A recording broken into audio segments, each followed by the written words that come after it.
Build your property business while still working.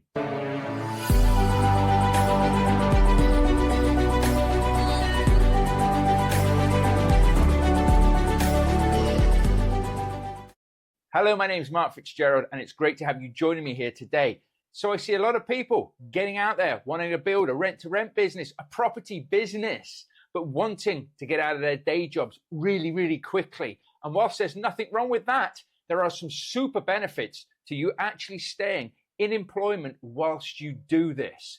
Some people will be in a major hurry. I know I was. I actually left my job as soon as I started to get involved in property. Now, is that the best thing to do? I would probably say now from my experience, no, it's not. You can still grow a successful property business, whether you're using HMOs, serviced accommodation, the rent-to-rent strategy, you're looking to buy the properties yourself and build your own portfolio, a whole host of different reasons. But fundamentally, you do not want to put yourself under massive, massive pressure from the very beginning because you don't have the money coming in. Now, maybe you've inherited some money and you think to yourself, do you know what? I'm going to build my property business and I can live off the money that I've inherited. Hey, if that's the case, brilliant stuff, go for it. I'm certainly not going to tell anybody not to do it. In my case, I took voluntary redundancy. So I got a small pot of money to be able to live on while I set up and started to run successfully my rent-to-rent business. Now, was it easy? No, none of this is ever going to be massively easy. Nothing is going to fall onto your lap either. You've got to go out there. You've got to put the work in and you've got to take the opportunities that are there for you to take. But mark my words, there are plenty of opportunities out there at the moment. There are plenty of people out there that need our help and support. But of course, having the additional income coming through the door whilst also setting up and building your property business is a very, very smart move. Even if you hate your job. Why? Because it can give you that motivation to say to yourself, I'm not stuck in this dead-end job. It's not going to be forever. For me, when I set out, I did have a full-time job, very demanding job as well.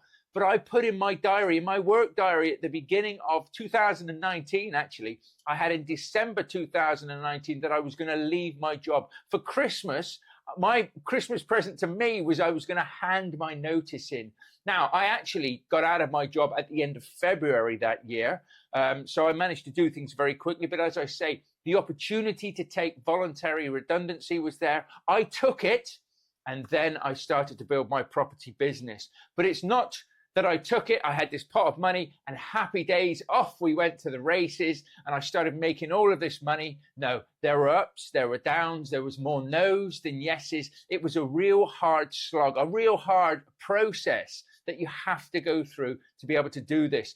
And if I'd have done this alongside my full-time job, it would have been a little bit easier on me. Why? Because I wouldn't have been worrying about keeping the lights turned on. I wouldn't have had to worry so much about making sure that there's food on the table for my family as well. Now, the worst case scenario to that was I would have had to go and get a part-time job, which I would have done, but I would continue to build my property business. And of course, that extra income coming through can help you setting up your property business, setting up your properties, buying your properties if that's what you're doing, and so on and so on.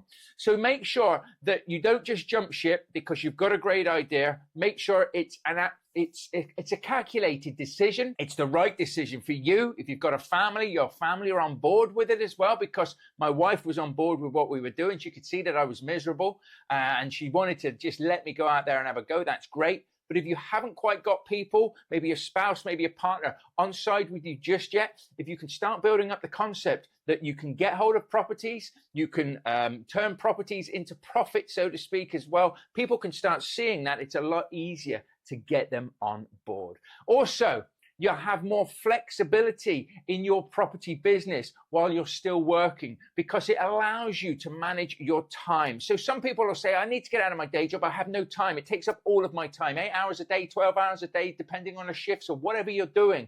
Then you have a family. Then you want to try and look after yourself. You've got to sleep and everything, but you can always find the time.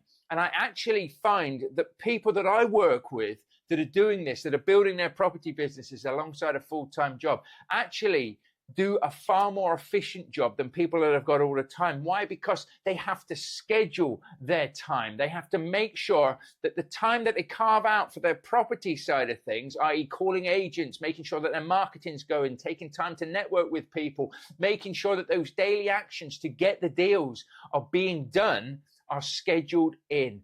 If you have all the time in the world, sometimes you can think you're busy, but you're busy doing the wrong things. Other times you will actually get to a point, I know I did, but you think you should be doing more. There's got to be more to this. You're wandering around thinking, I need to do something else, yet you've done everything. Why? Because in the beginning, it certainly will not take up all of your time to start building your property business. So mark my words that just because you're still in your job, don't use that as a hindrance. It certainly isn't holding you back as long as you are doing the things that you need to do. Equally to that, when we start out and we build a business, we do anything new, there is a risk to that. There is always a risk that things won't go so well. Now, one of those risks, or how to amalgamate those risks, should I say, is to get the right training, to be around the right people, to know what you're doing with your time is actually the stuff that you should be doing. You know, you haven't just listened to a few podcasts, read a few books, watched a few YouTube videos, and then thought to yourself, right, I'm going to start this now, not knowing what you don't know. As the old saying goes, we don't know what we don't know. So you need to make sure that the time that you're spending on things is time well spent, okay? And of course, you can minimize the risks that you are taking by knowing exactly what you should be doing. And of course, if you have your job to fall back onto, if you do take a property on and maybe it's a little bit slow getting it cash flowing, you're not relying on that money to live on, are you? You've got those bases covered, so you can spend a bit more time creating an environment, creating a property type as well that can really, really last and stand the test of time, rather than trying to rush everything, potentially getting the wrong clients, the wrong people, the wrong tenants in the property as well. So you can really lower the risk in what you're doing. Whereas if you are relying on that money coming in, you can get caught in the weeds, as they say, and you can all of a sudden put yourself into a position where you're almost just taking on anybody to come and stay in your properties, to start bringing in some money and things like that. And that's where you can make mistakes that can be very, very costly, okay? Also remember that anything that you do that's new, there is going to take a bit of time for learning, okay? So it's not just a case of potentially joining a training program or getting the coaching or the support that you want. There will be a time, and it can be, a month or two of learning that you have to go through. You have to learn, and then you'll start to learn more through your experiences of being out there. Of course, learning the ropes when you get hold of a property. What sort of tenant types are you going to be getting there? Or if you're doing serviced accommodation, what sort of customers will you be having? There is time that you need to be learning. You need to get the facts straight, and you need to obviously know what you're doing, but also you need to give yourself a bit of time as well. Don't just expect to join something. Quit the job that you're doing now, and then happy days within a few weeks we'll get these deals over the line. That may be the case, but you're always going to be learning.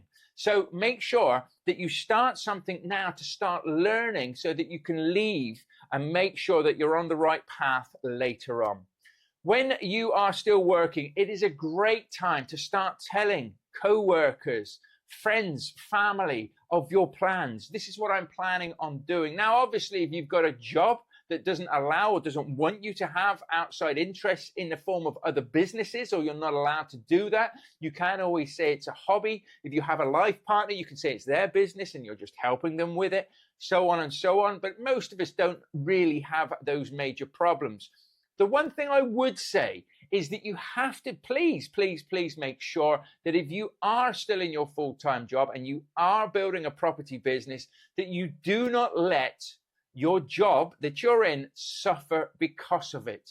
You're not going to cut corners. You're not going to do less of a job for the person who's employing you just because you're trying to do your property business. You have to give them both equal concentration and motion, and make sure that you have clarity in what you're doing. So don't just think, I'll nick a wage, I'll pinch a wage here while I'm setting up my business.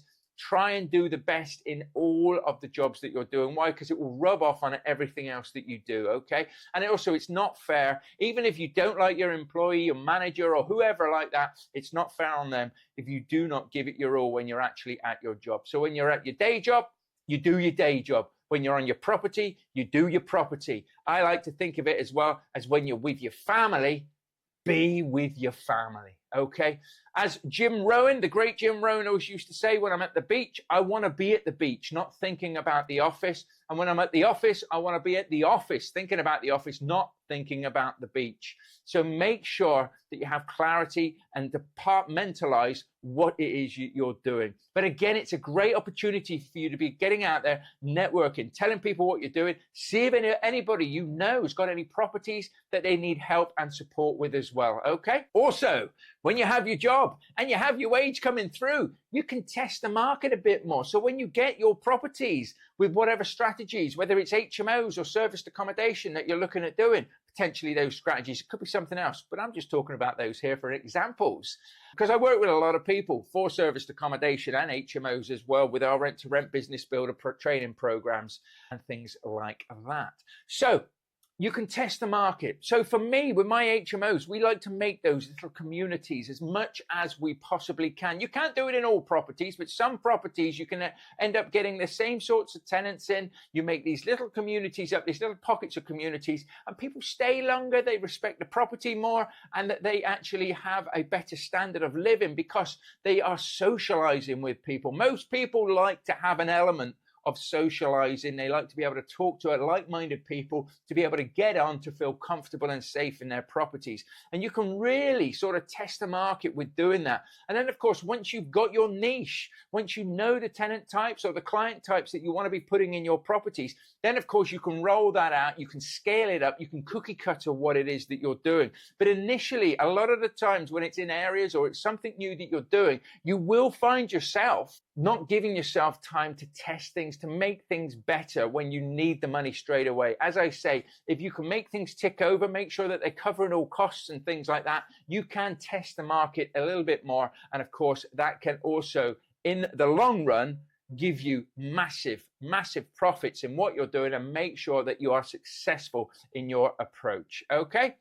So realistically, the way that you can do this alongside a full-time job is to make sure that you plan out your weeks. You'll have heard me say this a million times before on different episodes.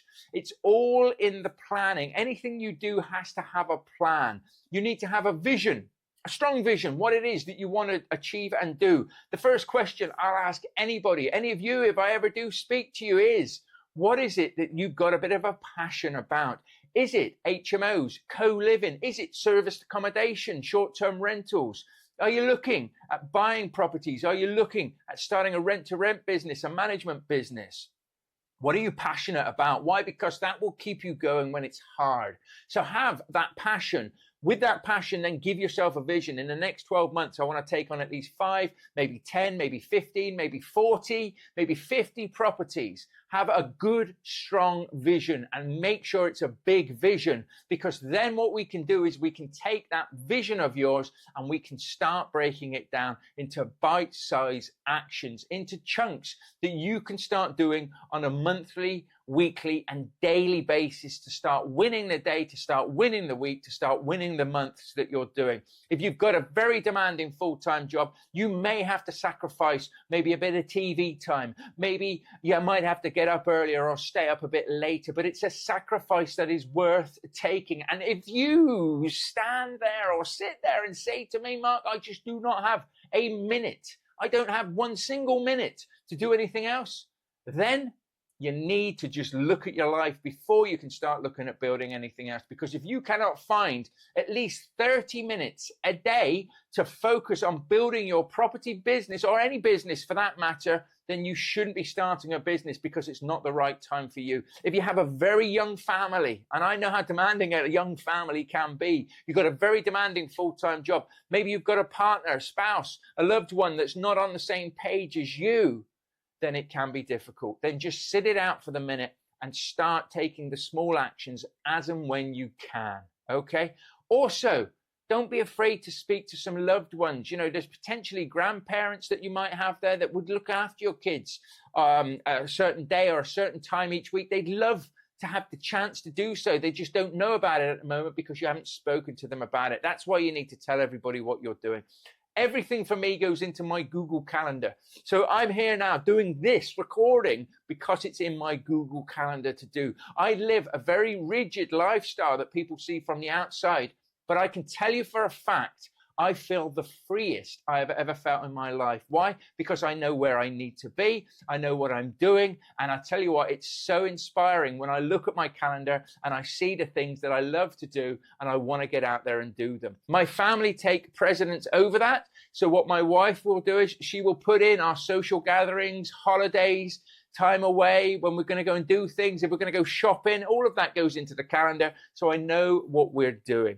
Try it for yourself. Start practicing with it. If you can't stick to something, just tweak and adjust it. Remember, it's always about tweaking and adjusting things, but don't let anybody or anything stand in your way. If you want to start something, stop telling yourself you cannot do it. Start telling yourself and believing in yourself that you can do it. Why? Because you can. If you need any help and support with that, please do check out thepropertyunleashed.com for free tools and resources. We offer coaching, we offer help, we offer one-to-one training, we offer programs as well that will get you out there, get you fired up, and get you on the property ladder. Thank you for joining me here, and I look forward to you joining me in the next episode now.